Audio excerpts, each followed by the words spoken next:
is. Is that stickum gonna work, or we Just just the, oh no, we got it, buddy. are you good? Oh, I'm good.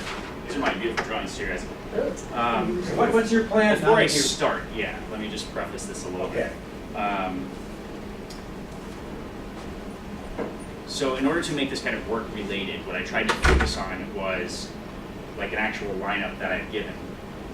And also kind of a presentation that I also have given based on something that I'm really excited about, which is mushrooms and foraging. So I have some really crude pictures. I also have some little pictures down here as well, which we'll go through little by little. To start, I would say this. I want to do two things today. The first is I want to tell a story about a time in my life when I found something that really inspired me. This was a moment in my life that changed me and altered me, and made me realize that becoming a chef or getting into the restaurant industry was really something that was not only a viable option, but was absolutely what I wanted to do in my life. The second thing is to go through a couple of mushrooms in which I forage out of the woods and that I'm interested in learning more about, to talk about the benefits that they provide to the environment, but also just interesting facts about them that I've learned as I've challenged myself to learn about this stuff. So the story is this. Oh wait, let me, before you Sure. start, what am I gonna say about the chart? Yeah. Yeah, we want all Most of you. So we want you front and center, right where home plate was yesterday. I'm gonna break this thing. There we go. So are you comfortable on your left or on your right? I don't What's think your it- I don't dominant think it arm? matters to me. Usually right. Should I move Let's to put this it side? over there.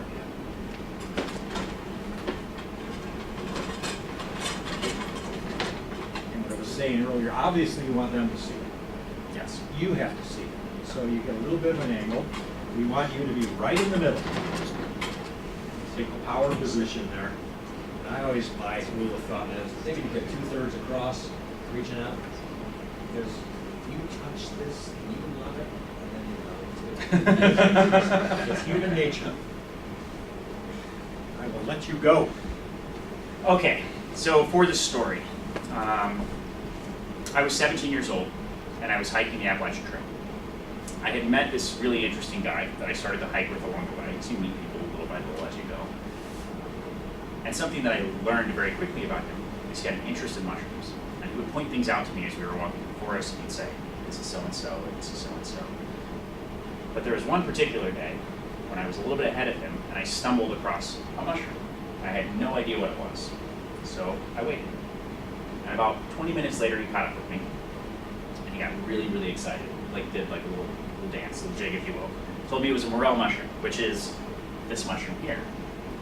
Now the morel apparently was a very, very prized mushroom by chefs and people who love food. And this was a well-known foraged mushroom that you could only get wild, not something that you could actually cultivate. So for your average diner, or your average home cook, you probably wouldn't have access to something like this. He also said to me, if you find one, you generally find a lot of them. So we stopped what we were doing, put down our packs, and we just started foraging through the woods, and we found tons of these morel mushrooms. We had these 2 big Ziploc bags, and we packed them full of mushrooms. I stuck them in my bag, and I remember having this feeling, because I knew I was going to eat them. I had this anticipation, but also this fear. I was a little nervous. I'd never eaten wild mushrooms out of the woods before. I was unsure as to whether or not this guy knew what he was doing, but I was also very excited. It was kind of, honestly, like a first kiss almost. That nervous feeling, right? That kind of nervous anxiousness, but you're also super excited, right? So I was waiting for this moment. And about a mile down the road from that, we find ramps. Now I had seen these before, and we picked another bag full of those, packed a huge Ziploc bag, we stuck them in our bags and kept hiking.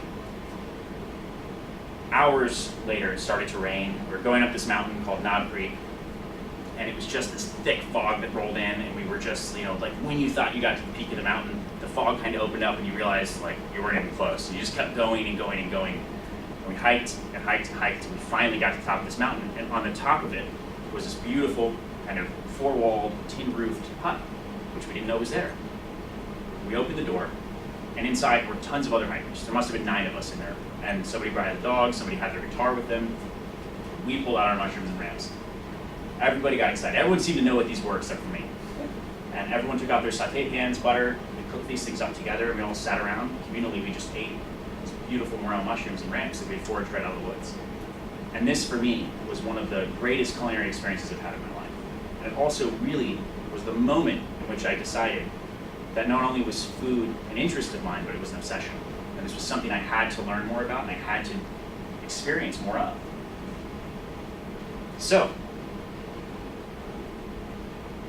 as I've become more interested and as I've grown as a chef, I've continued to use this experience and learn more in foraging throughout my time, throughout my weekends. I've taken my staff out a few times. But what has always stuck with me is this obsession with mushrooms. Not just wild plants, but mushrooms specifically. And as I've learned more about them, I've gotten really excited by not only the different flavors, the different types of mushrooms that I've eaten, but also just learning about their worth in the environment as well. So one of the things I want to share with you that I think is super, super interesting about mushrooms is mycelium. So mycelium is essentially an underground network of webs.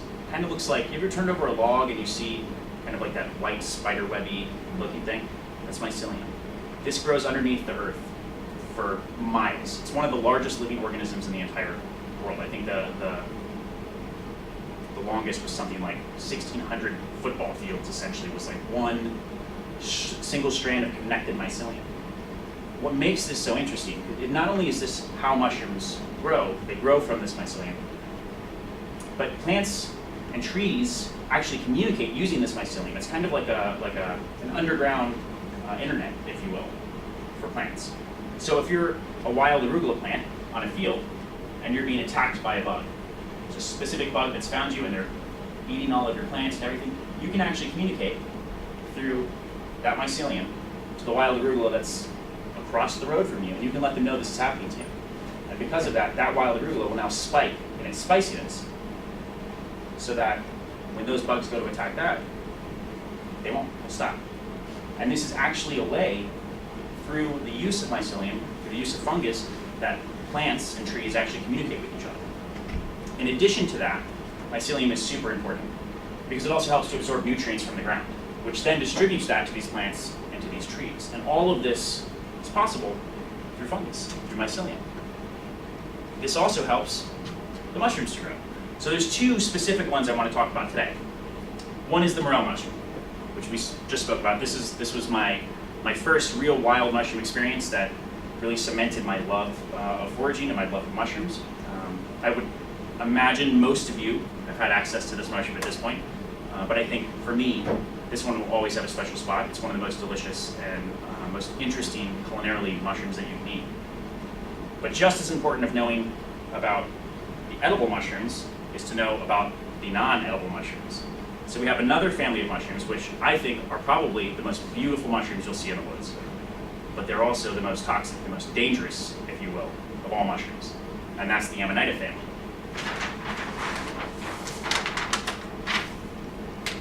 Most of you are familiar with this mushroom. You've seen it in Alice in Wonderland posters, Grateful Dead CD covers, whatever you will. Most people think that this is a hallucinogenic mushroom.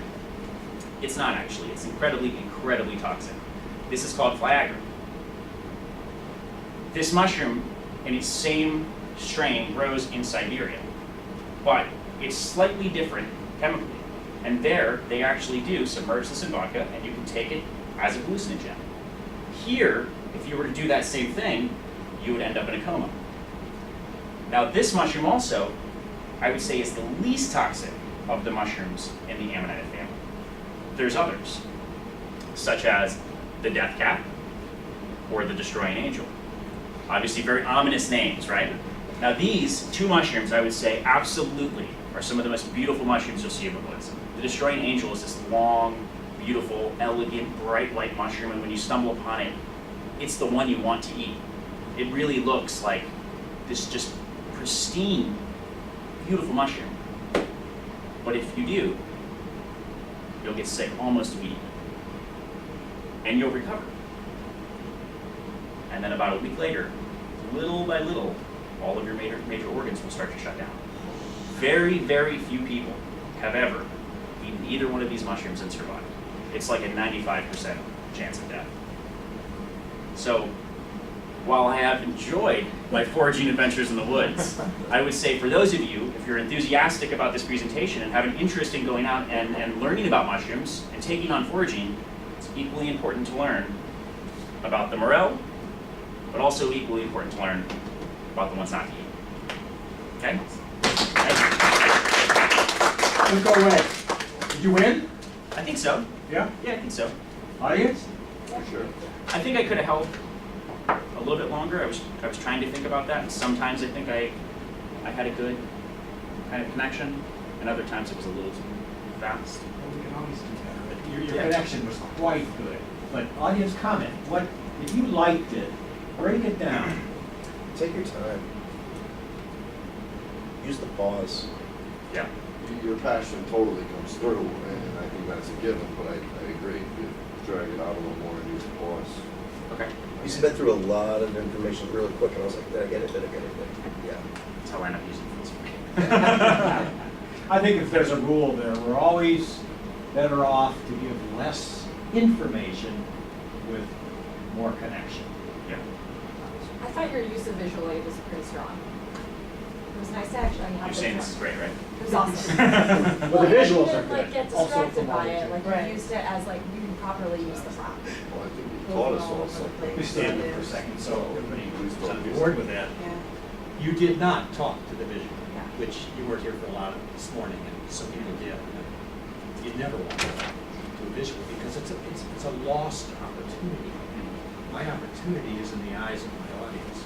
So what I have here is a deadly mushroom. My hands on it. That's real community right there. Arms out, or they get it. So that was excellent. Your posture, very good. It's an athletic look. You're very comfortable on your feet.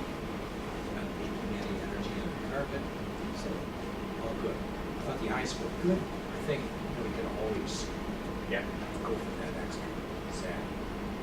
You're very conversational in your presentation. And if you can have a conversation with an audience, you win. You really do win. They just feel good about it. Can you push them a little harder? Probably, but again, it can depend on the topic in which you're talking about. So you have your employees, you're not happy about something, then you're not, maybe not that conversational. Do you get ever in that position, or do you? Where I'm telling and not having a conversation, is that what you're Well, asking? it's out of the conversation mode and into, I'm not happy with you, my group, Yeah, of course. and you need to make some changes here. You do, Yes. okay? And can you do that right Can I? now? You're not happy with these people. Okay. They are not getting the job done. You just need 60, 90 seconds to let them know that you're not happy with it. You need to make it happen. I just want to see a different person. Throw a bigger wrench and say no person.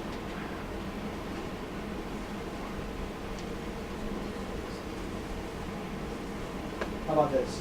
You're guarding on Jacob. Yeah.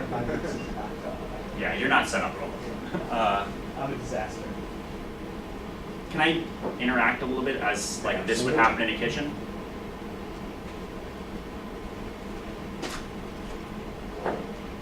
So I can clearly see that you've wasted away all the time that you had today to prep.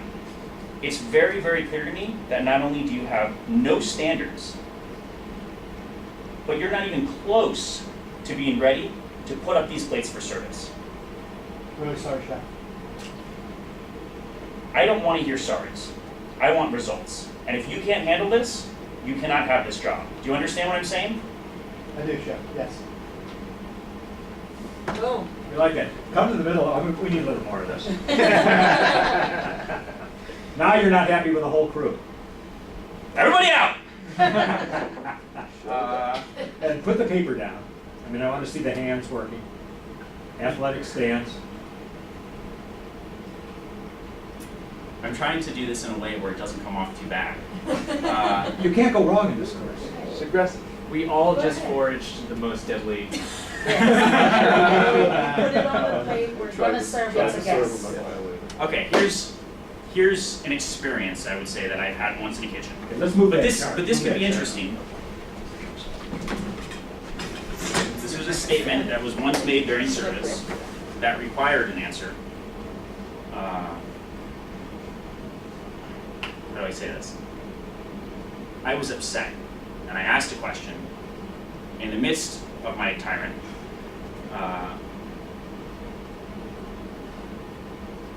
Which required feedback that somebody was uncomfortable to give.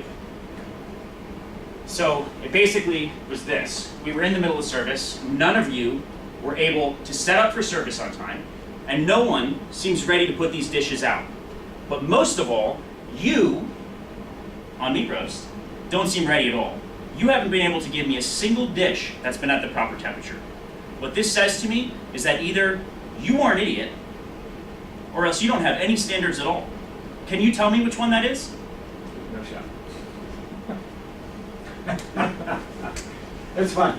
You're a great. This isn't what my service is like now, guys. I'm just saying, like, I came from per se, so like there was a year or so when there was a lot of transition. Yeah, I'm much crappier next time. This is just where I go when I think about talking to my staff as a whole. And How did you evolve to be the communicator that you are? I think service was actually a huge part of it.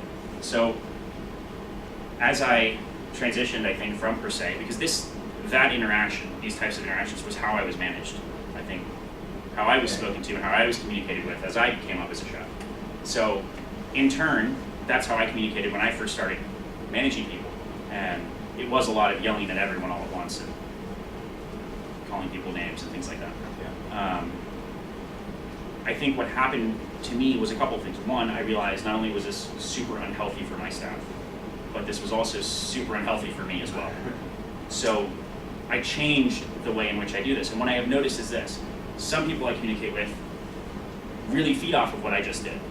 And that's very effective for them. And they'll transition into the person that they want to be during service if you give them that. Most of the time, that's not what people want. Most of it is a one-on-one conversation, and it is stern, and it is giving them an expectation, setting the tone for what's happening, but it's just that.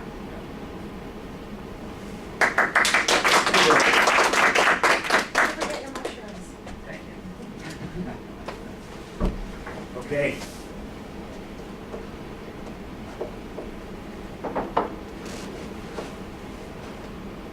End of the presentation. Are there any questions? Yes, sir. So I'm going through an experience now, and I thought about this a lot yesterday. I had a sous chef meeting. One of the issues that I'm having is that my sous chef meetings feel like me presenting to them, but then I'm not getting back. And what I want is to have it be more of a collaborative experience. So I want to give them the knowledge and the things that I need to present to them, right? To give them that feedback. But then I'm wanting them to interact as well. And what I'm wondering is there a way to present like that, where it's encourages more of a, does that make sense? Because what we've done so far is presenting and just, I'm giving you an Yeah, example okay. here. So the gentleman's question from the rear of the audience has to do with getting feedback from an audience and how to get more of it. See, what I did there, and I'm getting into some of the basics of Q&A. If you noticed, when you spoke, I listened. You get 100% of my attention. And go to my entire audience, possibly rephrase the question and answer it. That was a real question. I wasn't expecting a real question. I think it's in the setup. It could be something like, all right, look, I'm going to say what I'm going to say today, but what I say really isn't what it's all about here. What's important is, what are you thinking? And how are you going to react? And how are you going to help everybody else in this room here today? So I'll give you my ideas of how we need to move forward here, but then I'm going to go around the room and I'm going to ask each and every one of you your opinion, your impression. Is this right? Do you have something else do you think we could do? I mean, something like that. I mean, you've got to invite them, and of course they have to feel comfortable in doing that. And I think that is how you go go out to the audience. That's what I would say about that. Okay. Q&A in general, there's a real science to this. First of all, in thinking about Q&A, we try to anticipate questions. We'd like to know what are the zingers that are going to come our way. So we've thought about it. We're ready to have an answer to a question. Neil Gorsuch just went through what they call the murder board as he answered questions and trying to become our new Supreme Court Justice.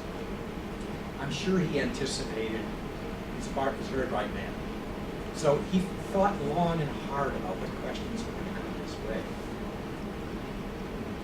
Presidents that have news conferences always demand of their staff, don't allow me to be up there and hear a question that I haven't practiced. Now Trump, I'm going to throw him out. He's different from all the previous presidents in the history of our democracy. But most of them prepare.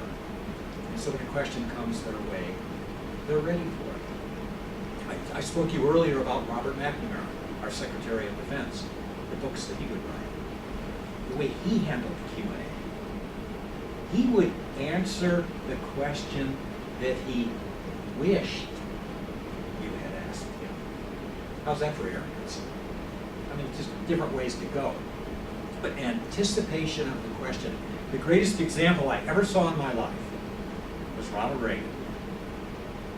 Running for re-election, 73 years old. The country's talking about, the guy's too old. He's too old. And so just before they formally started the debate, and all the television cameras are on, Ronald Reagan gives it one and easy.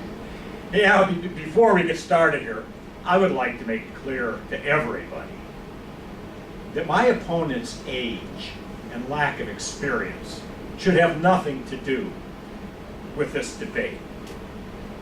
Walter Mondale is there 53 years old, Reagan's 73, and the whole place broke up laughing. Walter Mondale is laughing at this. And you just knew immediately that there's no contest here. Ronald Reagan will be elected to a second term. But he anticipated that question coming from the media pundits was going to come his way. He didn't get that question after that. He solved the problem. Anticipate the questions, anticipate the zingers. You're going to go hard on your staff. You're probably thinking, all right, what are they going to ask me? How are they going to come back from this criticism? So you think it through, so you're ready for it. Anticipate the question. If it's a presentation, you set the ground rules. You decide, okay, here's what we're going to do today. I'm going to get up here, I'm going to speak for maybe 30 minutes. Please interrupt me anytime, any question that you might have. Or you might say, I would appreciate it if you would hold your questions till the end of my presentation. And I'm not saying what's right or wrong. What I'm saying is, you're the leader up here. You tell this audience how it's going to go. They like that. I mean, the audience likes to hear from somebody that takes a leadership position. Even if you have an entire audience of CEOs, all leaders, they love it when somebody takes control. So take control. It's your job up here as a presenter. Set the ground rules. Then listen. And you asked me that question, and it's a little bit of body forward, eye contact, 100%. Everybody in your audience understands that this guy, presenter, is listening. And they like that. Sincerity in that. So he cares about us. He's listening to us. And many times you do, but you're not showing the right body energy to convey the feeling to your audience. So you listen. Then you break from that question. It could be, the gentleman's question has to do with, your responsibility is always to the entire audience. Once you're asked a question, so many speakers feel this great need to have to go back and spend their time answering, and the eyes of the person that just asked them the question. It's the wrong thing to do, because you will lose your audience. I need to come back to you just like I was in my regular presentation mode and address all of you. I may go back for a confirmation or something. If it's a negative question and I don't like the position he has put me in, our eyes maybe will not meet again. You know, I don't want to go back to you, because if I would, does that solve your problem? You're going to go, no, I've got another piece to that question. Boom, come back and hit you again. So that's important. Part of the art of Q&A. Don't debate.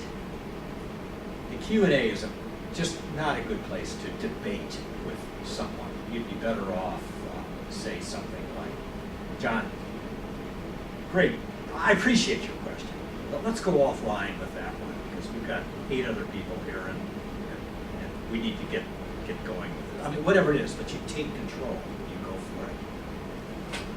So what I'm going to ask you to do, one last time you get to get on your feet, come up here, give us, you know, like 15 seconds of what did you talk about earlier today.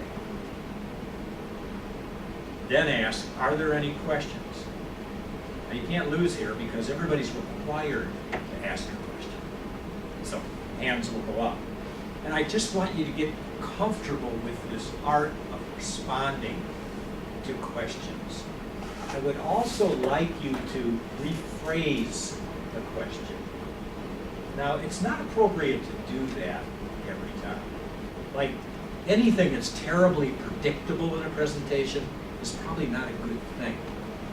But I would like you to just rephrase the first couple of questions just to get a feel for it. Your question has to do with the authenticity, whatever it might be. Well, to answer that question to the entire audience. Now look, it's getting late in the class. I beat you up so much on eye contact. Be greedy. Close the sale in someone's eyes. Come on, stick around, be patient. Don't back off. This is the most important time in a presentation because it's the most recent. When they walk out the door, they remember what happened at the end of the presentation. How did he handle the Q&A? That type of thing. So, eyes are number one. Eyes are number one. So, somebody come up, give a quick recap of what you talked about. I understand. Oh, wait, 3.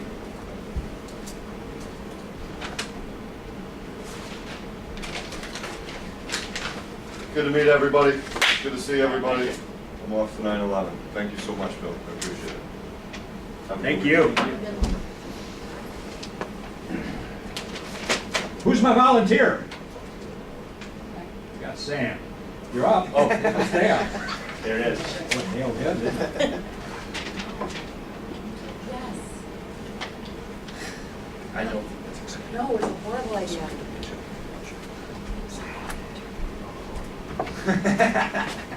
I spoke earlier today about change management. And while it can be uncomfortable for some, it's necessary for all. What questions do you have? So everybody think of a question now. Let's see how he handles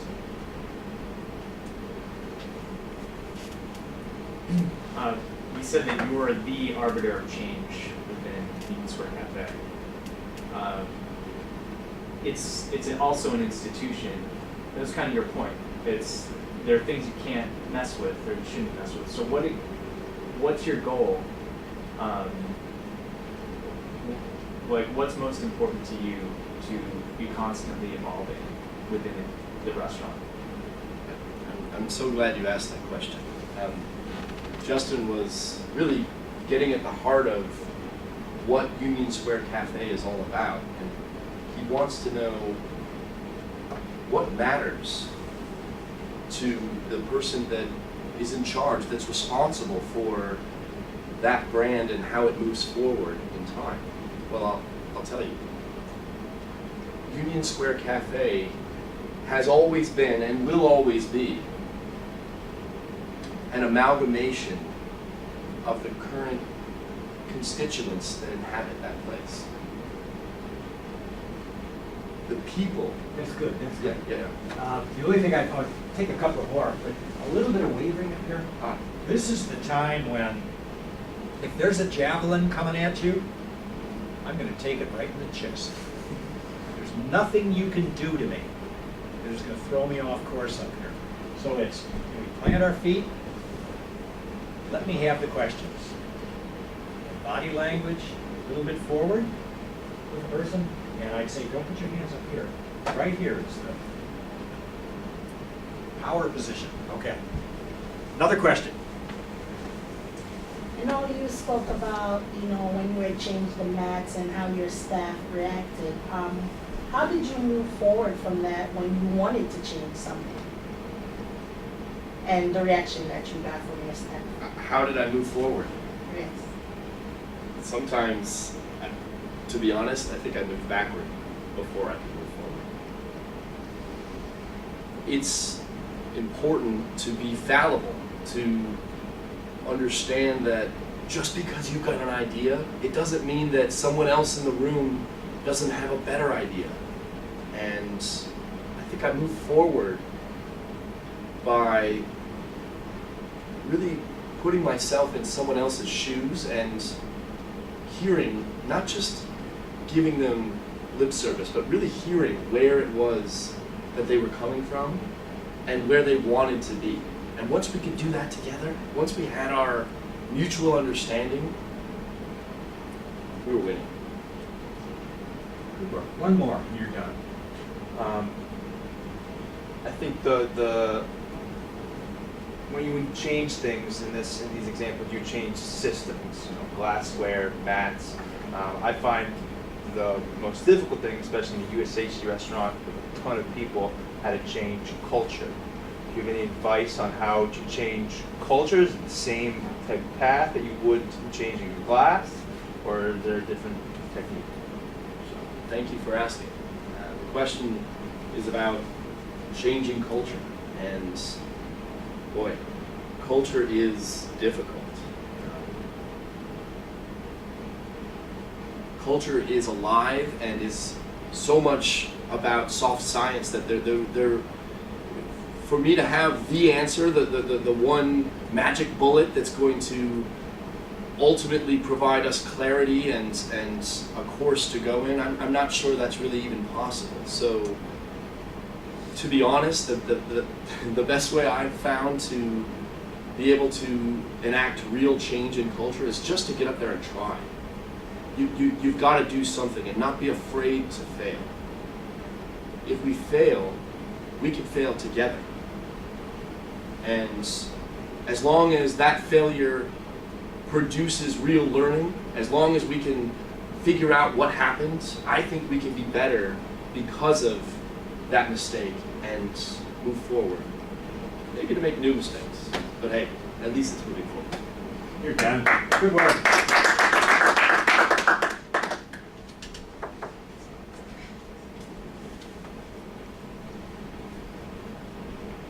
Where we left those eyes last time, it was magnificent. So earlier I spoke about being the senior venue manager at Citi Field with New York Mets. I spoke about running our concession stands, which we have 6 of those, and also a sweets kitchen. And also I spoke about being the person with many hats. Is there any questions? Anyone wants to add? So, love that you spoke about how much you, and it was obvious how much you cared about your employees and giving them what they needed to be successful that day. But the Mets, last time I checked, don't play at Citi Field after October at best. So you got a great staff there. What do you say to them come the end of the season when they start figuring out that, hey, my last day might be next week? Well, fortunately, most of our staff have other jobs, as in working at Barclays, working at MetLife, so they have fillers. The ones that don't and is very strong, I give them more opportunities by accessing the catering kitchen at USC. We have concept we open in Bryant Park, Public Fair 2.0. I give them those kind of opportunities to work during the season, and then it'll be a year-long work process within the USC family. I thought you were not gonna break from him, but then you did. Yes, I caught myself. And next question, rephrase it and Okay. then answer it. Okay. Wearing many hats, it sounds like you have so much going on. How do you decide that there's 3 or 4 different people or things that are going in different directions? What's it? That's a great question. Adam's question was saying, wearing many hats, if there's 4 situation that arrives at the same time, how do I handle that? The way I handle that is by having support. I have the support of my GM, and I also have the support this year of an assistant manager. I navigate each one to take on a task while I'm dealing with another task. And that's the way I control dealing with that situation. Anyone else? Very nice. One more. I mean, it sounds like it's a big ballpark. There's a lot of places you need to be. How do you communicate effectively with that many people? How do you do that? So Nick asks, how do I communicate with everyone? Luckily, we have supervisors and we have radios. So that's the way I get through to my supervisors. Normally, I'm called to go over to the stand. So if I'm dealing with one situation, say in Shake Shack, I will deal with that situation and let the supervisor know, hold on a second, I will get to you, and then I'll deal with the situation in Shack and move on if I'm needed. If I'm not needed, I ask questions, as in, what's the issue? How can I help you, or can you help yourself? And it's also developing your supervisors to think on your feet and multitask, and always know that I'm not going to be there, so you have to take that leadership role as well. And it's all about development. Good work. Thank you.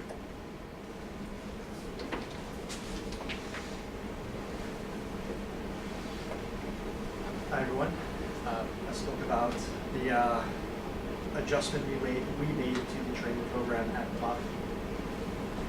Do you have any questions? Justin? How long did it take for the adjustment to become a fully fledged functioning chain in the restaurant? Right, yeah, so Justin asked, how long did it take to really implement the change of training? We started small, and we compartmentalized the training. We kind of started with just getting a training plan that was effective in front of everyone. After that, we developed the really 4 phases, the 4 cornerstones of it, and we kind of just built them on top of each other. At the beginning, we really focused on making sure that first aid at the door was really strong, and then we focused on making sure that the kitchen was really strong. And as you'd imagine, there were some challenges involved with just the cultural differences of front of house and back of house and putting those together. And then we focused on how it felt to the other floor. So all in all, it's an ongoing process. I think it's still under development, but it took big strides. Once we got the structure together, but some flaws. Two questions. Is this for all just front of house staff do this, or back house, every staff member? No, the front of house staff goes through this program. And then how, I'm trying to figure out a similar situation of moving support up to server or lower level up to the next level when you're in the restaurant. Do you have a training program for them, or is it just kind of a week until Actually, they're great question. So I think what Nick is asking a little bit about is, how do we compartmentalize again the difference between new hire training and promotional training, and we look at training and development very differently. We consider someone that's in-house, that's familiar with the space, that knows the sous chefs, that knows the kind of rules of the road of the business, very different than someone who's brand new off the street. So people who are being promoted, their training is very role focused. People who come in off the street go through a much softer orientation. Things real quick. Good. You came forward and you stood there. That's good body language. I mean, that tells people something. When you answered the question, you took a step back. And that detracts from it. I think once you establish that position, keep that position. Okay. Now, about 4 times today, you and the 3 before you have said, oh, good question, great question, thanks for that question. What if you don't like the question? I wouldn't say that if I didn't like it. Okay. The point is, it sets you up. Some people will get up here and every time they're asked a question, they're going to say, great question. And it's the wrong thing to do. You just want to acknowledge the question, rephrase the question, and answer it. So take one more. Okay. And also, try and be concise with your answer. You never want to go too long at this stage in a presentation. You want to, the person that asks you that question, you make a judgment. Who is that person? Why did they ask the question? What do they want the answer to be? And then thinking about, I've got 9 other people in here as well. So I want to forcefully answer the question in the right way and move on. No. Could be mine. What an awful example. We'll let it be. Moya. Being that you developed this for the modern, are you trying to introduce this into all of our restaurants? I think that, it's something, of course, we would be happy to share. I'll just step back. But right now, Don't you think you have an obligation to share? I do. I'm glad you would come. No, I think that would be a great opportunity for the rest of the businesses, and I think that it's something that we're all working towards, just sharing those best practices. You're done. Good work.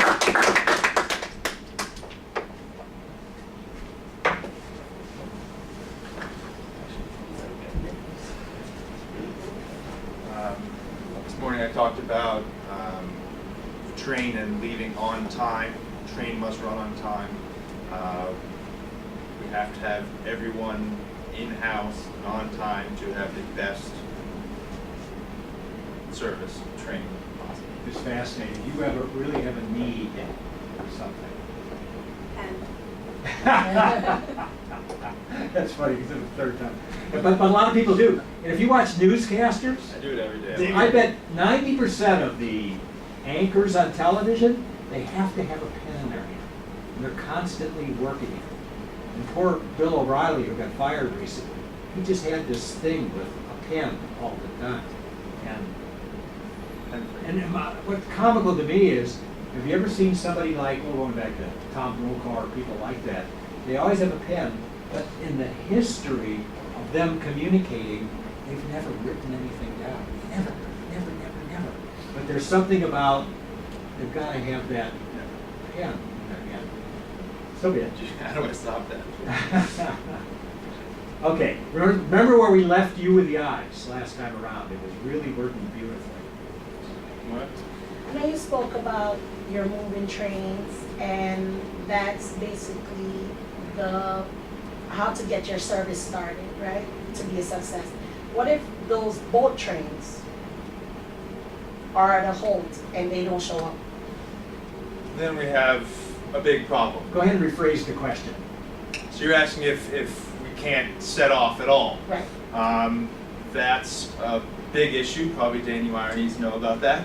But hopefully we have enough to go.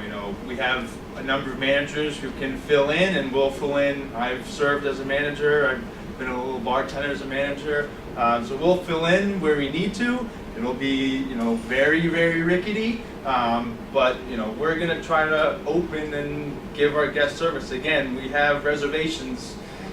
We often have 300 a night, so we don't want to make 300 phone calls telling people they can't come in. So we gotta make it work. What's the coach gonna say? And Crew. I was talking just to her. Yeah, just Yeah. her. Yeah, your responsibility is always to the entire audience. You've got to break from the questioner, or you will lose members of your audience. All right, next question. Can you tell a story about a time that, you know, it really was wild, but you just made it happen? Time where we had to make it work. Well, just recently the other day, we had our dueling pizza series where we have a guest chef come in and they design a tasting menu at our pizza counter. It's 10 seats. This was the first time we did it. We did have a couple call-outs that day, which we're kind of used to at this point, but I had the pleasure of, I was the server for those 10 people. It's not ideal. I'm sure the other guests in the 10 guests at Pizza Hut are great servers, but I'm sure the other guests at the pizza counter, at the rest of the restaurant would have had a better experience if I wasn't there. So that's something we've done. It's not ideal again, but train's gotta leave. Okay, one more. Hands at the side. Power position. One more question. When people on your staff don't get your message and they don't want to buy it habitually on shifts that you're running, how's that make you feel? How does that make me feel when people don't show up to work? It doesn't feel great. It's really the one most important thing. Showing up is half the battle, they say. The only thing you can do is treat people fairly and evenly, write them up, do the whole progressive discipline. Write them up, document it every time, and if they can't show up to work on time when everybody else can, Don't forget about Michael. they shouldn't work here. So that's the step you gotta be. You gotta be firm. Being on time is really the most important thing. If you're not there in time, you're letting everyone else do your work for you. You can't have that. Okay, that's good. Thank you.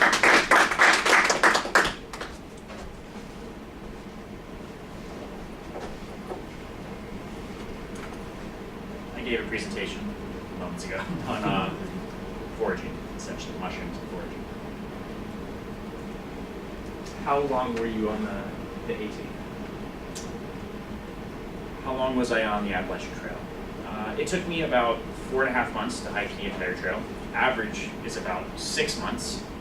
I was hiking rather quickly, even through parts of New Hampshire where the mountains are very difficult. We were still averaging in some days 25 to 30 miles, even through those more difficult parts.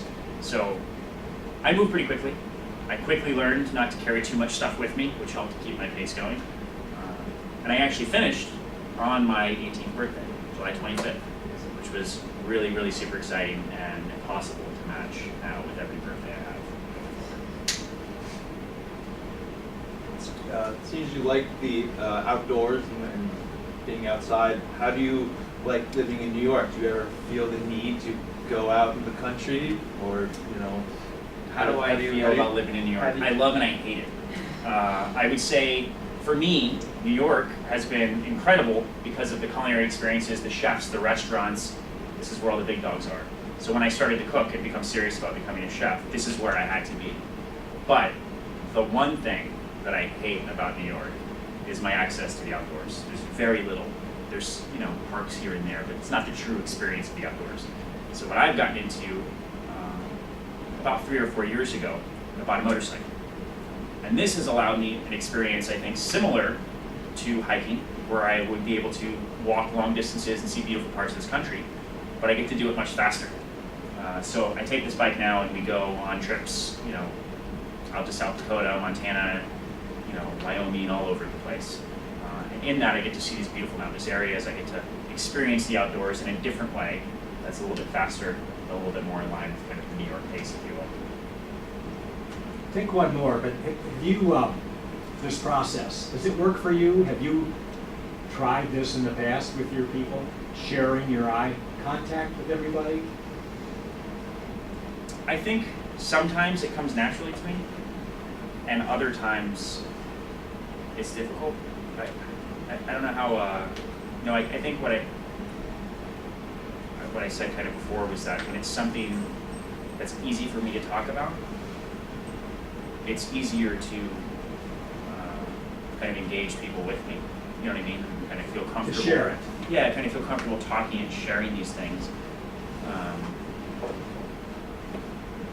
So, one thing I will say is that I'm reflecting on myself, especially like in lineups. I do sometimes have a tendency to have a pen where I'm like clicking. You know what I mean? I'm nervous. I got to get back to the kitchen. I got things to do. Or I can think back on lineups that I did it to where I haven't looked at people at all. So I'm definitely more conscious of it now, I would say, through this course, like making sure that I have that eye contact, the leaning in, the kind of stepping forward as I talk to somebody, like that will definitely stick with me. Of course, it's the feedback you get Yeah. when you're out there. Somebody asks you a tough question, well, how are the other people taking this question? And just by looking into their faces as you answer the question, you can figure it out.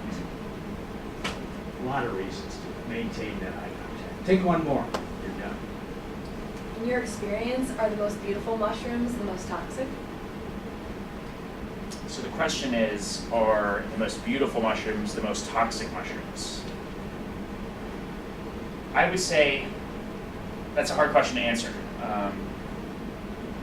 There's so many different varieties of mushrooms, so many different looks to them. And there's also a lot of mushrooms that have lookalikes. So one might be toxic, like the jack-o'-lantern, if you will, which is a gorgeous mushroom. It grows in these little beautiful clusters. It's bright orange, and it looks just like chanterelle, which is a very prized mushroom, which is incredibly edible, and we serve them in many of our restaurants. So learning to differentiate the two, the subtleties between the two, helps you to make sure you're eating the proper mushroom. But quite frankly, they're both absolutely gorgeous and beautiful mushrooms. So the answer to your question is no, but sometimes yes. That's clear.